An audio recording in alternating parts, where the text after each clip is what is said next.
Au nom du Père, du Fils et du Saint-Esprit, un seul Dieu, Amen. Chers frères et sœurs, on va lire ensemble le passage de ce samedi. Le passage vient de l'évangile de Saint Matthieu au chapitre 12. Le Seigneur dit, étant parti de là, Jésus entra dans la synagogue et voici, il s'y trouvait un homme qui avait la main sèche. Ils demandèrent à Jésus, est-il permis de faire une guérison les jours de sabbat, c'était afin de pouvoir l'accuser. Il leur répondit, lequel d'entre vous, s'il n'a qu'une brebis et qu'elle tombe dans une fosse le jour du sabbat, ne la saisira pour l'en retirer? Combien d'hommes ne vaut-il pas plus qu'une brebis? Il est donc permis de faire du bien les jours de sabbat.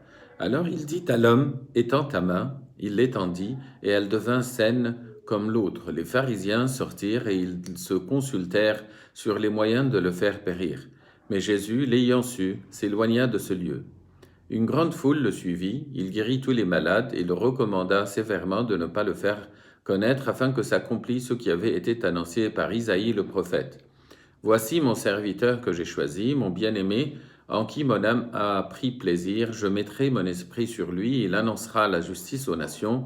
Il ne contestera point, il ne criera point, et personne n'entendra sa voix dans les rues.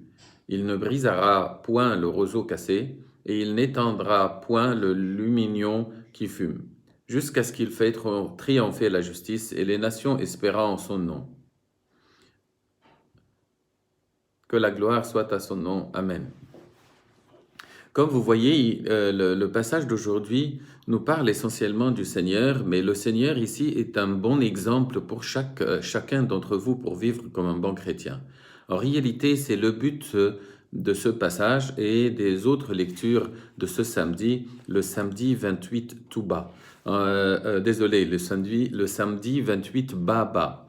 Et de ce passage d'aujourd'hui, on trouve que le Seigneur nous donne plusieurs éléments pour vivre comme de bons chrétiens. En réalité, pour être vraiment un bon chrétien, on doit vivre selon son image, selon l'exemple que le Christ nous a donné et selon la parole de l'Évangile.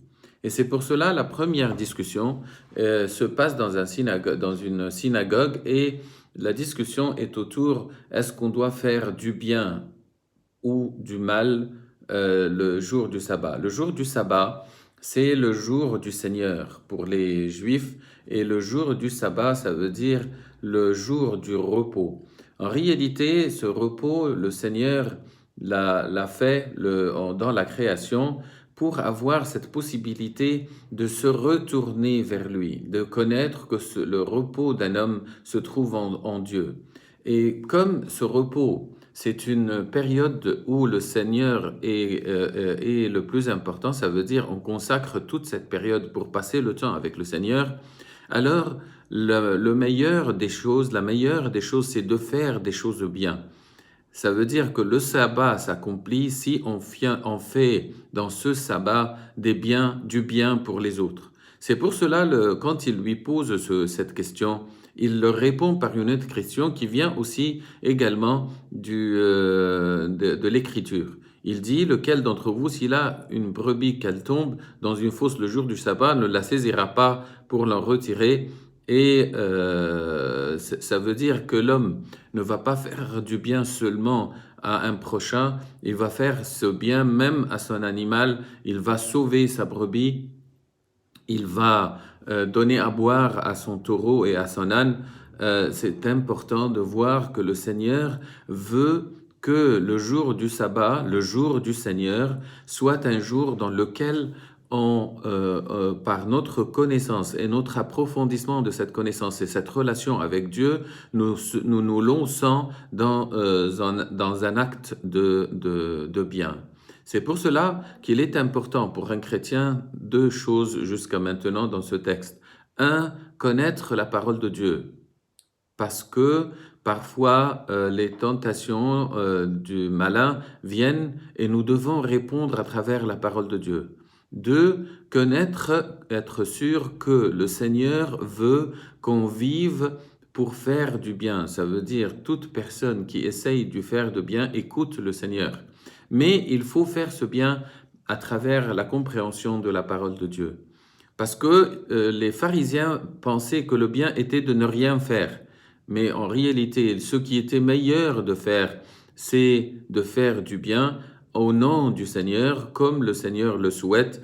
Et c'est pour cela que le Seigneur, après avoir dit cela, il dit à l'homme, étends ta main, et l'homme étendit sa main, elle est devenue saine comme l'autre.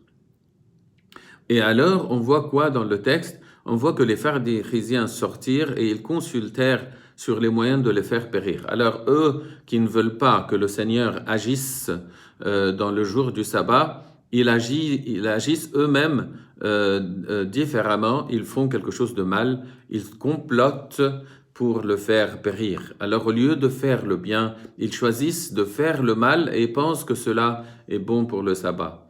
Mais en réalité, être dans la prière, être dans la consécration pour Dieu, ça veut dire consacrer son temps pour Dieu dans le jour du Seigneur, ne veut pas dire ne rien faire, mais veut dire plutôt choisir de faire le bien, choisir de sauver une personne de la mort au lieu de comploter contre elle.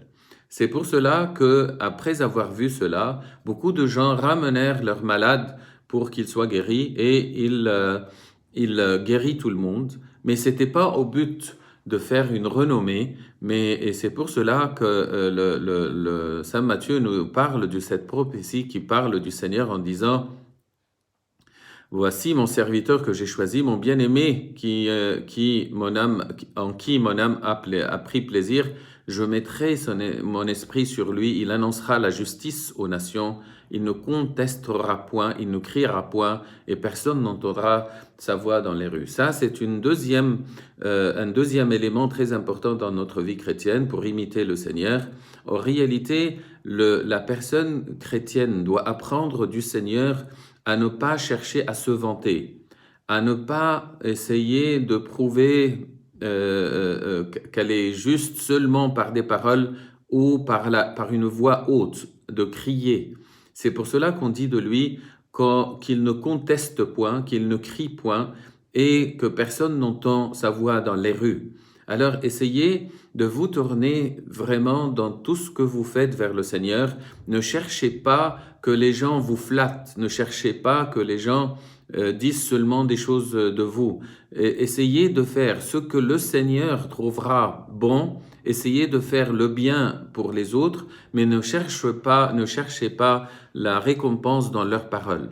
Essayez de connaître comment l'image d'humilité que le Seigneur nous présente, lui, Dieu, le Seigneur incarné, notre Seigneur Jésus-Christ, ne veut pas qu'on le montre, il ne veut pas qu'il soit seulement qu'on dise de lui qu'il ait fait des miracles, mais il veut vivre selon cette image qui a été dite de lui dans la prophétie d'Isaïe, mon serviteur qui annoncera la justice, qui ne contestera point, qui ne criera point, et personne n'entendra sa voix dans les rues. Il fait du bien toujours, et entre le bien qu'il fait également, il dit, il ne brise pas un roseau cassé, il n'éteint point le lumignon qui fume, il fait triompher la justice. Et cela veut dire qu'il soutient toute personne faible dans sa faiblesse et essaye de l'aider à se relever jusqu'à ce que la justice triomphe. Alors on a vu dans ce passage essentiellement 3 éléments. 1, le jour du sabbat est un jour de consécration. On consacre notre temps à être avec le Seigneur et essayer à travers la connaissance de la parole, de la prière, de vivre selon le Seigneur. On prend le Seigneur comme exemple, on essaye de vivre comme lui, essayons de faire le bien au lieu du mal, d'aider au lieu de détester, aimer.